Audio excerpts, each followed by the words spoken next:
अस्सलाम वालेकुम वरहमतुल्लाहि वबरकातुहू।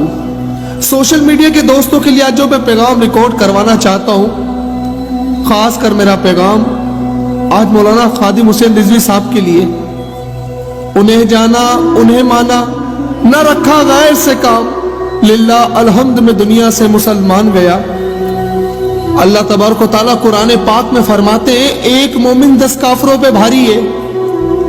मैंने देखा उस मोमिन को, मैंने देखा उस मर्दे कलंदर को जिसकी ललकार यहां से थी और कुफर वहां से कांप जाता था। कोई उसे दहशतगर्द कहता था तो कोई मुसलमान उसका मजाक उड़ाता था, कोई उनकी गालियों को फोकस करता था तो कोई तनकीद का निशाना बनाता था। लेकिन किसी ने यह नहीं जाना कि ये मौलवी करने क्या जाता है, क्यों धरने देता है, इसका जाती मकसद क्या है। आज भी तो उसी मस्जिद के 2 कब्रों में से उनका जनाजा निकला है ना। क्या बनाया जो लोग तनकीद करते थे ये कहकर कि ये मौलवी पेट का धंधा करता है, 1200 शेल खाकर भी खड़ा रहा। अभी जब गुस्ताखाना खाकों का मामला आया तो मौलवी खादिम कहता है कि जिसको दिल करे मुझे तख्तादार पे लटका दो, चाहो तो मुझे जेल में डाल दो, चाहो तो मुझे सूली चढ़ा दो, मेरे नबी के खाके बने, मुझे ऐसी जिंदगी नहीं चाहिए, मैं जीना नहीं चाहता। और अब उनके मुंह में क्या बचा। मौलवी खादिम को तो जुम्मे का दिन मिला ना, और कल दिखाएंगे। अल्लाह तबारक व तआला ने जो उसके हुजूर नबी की इज्जत पर पैरा देता है, जो उसके महबूब की इज्जत पे पैरा देता है, उसका मकाम अल्लाह दुनिया में भी दिखाता है और आखिरत में भी दिखाता है। बाबा रिजवी हमेशा कहता था ना, हशर को होगा मालूम कि जीता कौन और हारा कौन। कितने जुल्म सहे बाबा ने, मासूम होकर सीढ़ियों से घसीट कर उतारा गया। उनकी बेटियों को, उनकी पर्दादार बेटियों को उन पे गले ताली गई, उनकी मस्जिद पर हमला किया गया। बाबा रिजवी खड़ा रहा, नौजवानों के दिलों में इश्क मोहम्मद भर दिया। बड़े बड़े स्कॉलर्स कहते कनाडा में अपने नौजवानों को रोते हुए देखा। उन्होंने पूछा क्यों रोते हो, बोला आप नहीं जानते, लेकिन ये बाबा जो बोलता है वो दिल पे असर कर जाता है। बाबा आज कई लोगों को यतीम कर गया, बाबा आज कई लोगों को यतीम कर गया। हुजूर अलैहिस्सलाम की इज्जत पर जब भी आ जाए, बाबा शीशा पिराई दीवार की तरह खड़ा हो गए कुफर के आगे। बाबा पर गोलियां भी चलाई तो किन्होंने, अपने लोगों ने। बाबा ने शेल भी खाए, बाबा ने जेल भी काटी। 103 टेम्परेचर के अंदर फीवर में बाबा इस वक्त पर बैठा था।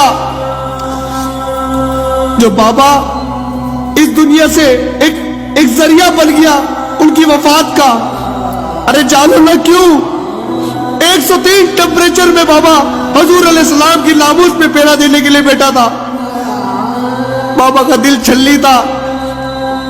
ऐसा आशिक, ऐसा आशिक। उठा कर देखो बाबा के बयान। अगर शायद बाबा के आगे कोई तूफान भी होता और हुजूर अलैहिस्सलाम की इज्जत की बात होती तो टकरा जाता, उसकी आंखों में नजर आता था। लेकिन मेरे मुसलमान बाबा के खिलाफ तनकीद उठाते थे, उन्हें तनकीद का निशाना बनाते थे। आज बाबा चला गया, आज शायद तुम्हें एहसास हो कि तुमने क्या खोया है। वो खबीस गैरेट विल्डर कहता था ये दहशतगर्द है, ये टेररिस्ट है। इंडिया मीडिया चीखता रहा अभी की रिपोर्टिंग पर, लेकिन मेरे मुसलमानों को समझ नहीं आया। इमाम मालिक का कौल है, इमाम मालिक फरमाते हैं कि नबी की गुस्ताखी हो और उम्मत खामोश रहे तो उस उम्मत को जीने का कोई हक नहीं है, वो मर जाए। बाबा रिजवी का दिल इतना छल्ली था कि हुजूर के गुस्ताखाना खा के शाये हुए बाबा रिजवी की जीने की चाहत ही खत्म हो गई। कौन समझाएगा अल्लामा इकबाल को। हमने तो बस इतना ही जाना था ना कि मोहम्मद से वफा तूने तो हम दे रही है, जहाँ चीज है क्या लोग कलंक दे रहे। लेकिन जैसा बाबा रिजवी ने अल्लामा इकबाल की शायरी को समझाया कि वो कितने बड़े आशिक रसूल थे, कौन समझाएगा। अब उन लोगों के लिए कहना चाहता हूं जो बाबा रिजवी पर जेल बरसा रहे थे, तुम भी मिलो बाबा का कौन सही होगा, क्या शक होगा मालूम कि जीता कौन और हारा कौन। तुम्हें शर्म नहीं है एक माजूर के सामने इस तरह जुल्म बर्बरियत करते हुए। और अब ये पैगाम उन लोगों के लिए जो बाबा रिजवी को गलत बोलते थे, तलकीन का निशाना बनाते थे। कल के जनाजे में तुम्हें पता चलेगा जब अल्लाह तबारक व तआला दिखाएगा तुम्हें बाबा रिजवी का जनाजा। लेकिन आज उम्मत को एक बात कहना चाहता हूं, आज बाबा नहीं बहुत कुछ चला गया। ये सोच के भी डर लगता है कि अब कौन खड़ा होगा इस तरह। हजूर के खाके बन गए, वो तो आशिक थे बर्दाश्त न कर सके, दुनिया से चले गए कि हजूर मैं आपकी इज्जत में फेरा नहीं दे सका।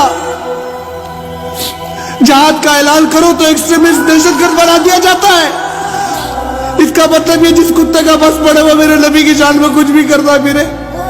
मेरे जैसा माजूर है बाबा रिजवी, आप माजूर नहीं थे, आप माजूर नहीं थे। माजूर तो हम हैं जो पैरों वाले होकर घरों में बैठे सिर्फ अपनी रोटी, अपनी भूख, अपने घर को देखते। जाकर पूछ लेना कि बाबा बुढ़ापे में भी सीढ़ियों से घसीटा जाता है और बाबा मुस्कुराता है। पुलिस वाला देख के कहता क्या देख के मुस्कुराता है, तो बाबा कहता जिसके लिए तू मुझे घसीट रहा वो तुझे नहीं देख रहा, लेकिन जिसके लिए मैं घसीटा जा रहा हूं वो मुझे जरूर देख रहे। बाबा तेरी बातें भी निराली, बाबा तेरी अदा भी निराली, बाबा तेरे इस्तकबाल के लिए यकीनन आज फरिश्ते हो गए, क्योंकि तू हजूर अलैहिस्सलाम की इज्जत में पैरा देकर आया। बार बार तूने शेल खाए, तूने तकलीफ सही इस बुढ़ापे में, तूने नौजवानों के दिल में इश्क रसूल भर दिया, तूने जवानों की रूह को ताजा कर दिया। आज नौजवान रोते कि आज वो यतीम हो गए। बाबा रिजवी अल्लाह तुम्हारे दर्जात बुलंद करे, अल्लाह तुम्हें जन्नतुल फिरदौस में आला मकाम अता करे और तुम्हारे वसीले से हमारी मगफिरत कर दे, क्योंकि हमारा दामन सारा गुनाहों से भरा हुआ है।